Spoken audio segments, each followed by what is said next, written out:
الماعز القزم، المعروف أيضا بالماعز الكردي، يتميز بالعديد من الخصائص التي تجعله خيارا مثاليا لبعض المربين. من بين أهم هذه المميزات: واثر، سريع التكاثر. الماعز القزم يتمتع بقدرة عالية على التكاثر.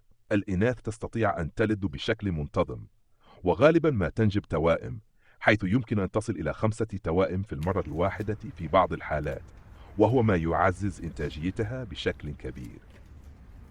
نوع، النمو السريع. يعرف الماعز القزم بسرعة نموه مقارنة ببعض السلالات الأخرى. صغاره تصل إلى عمر الفطام في وقت مبكر، وتبدأ في تحقيق نمو ملحوظ، ما يجعله خيارا اقتصاديا للمربين. الحجم الصغير.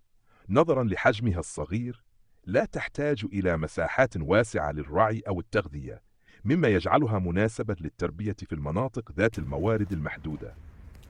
قدرتها على التكيف. الماعز القزم يتميز بقدرته العالية على التكيف مع ظروف بيئية مختلفة، سواء في المناطق الحارة أو الباردة، وهذا يمنحه ميزة إضافية. إنتاج الحليب. على الرغم من حجمها الصغير، فإن الماعز القزم يعرف بقدرتها الجيدة على إنتاج الحليب الذي يتميز بجودته العالية ومحتواه الغني من الدهون. 6. سهولة التربية.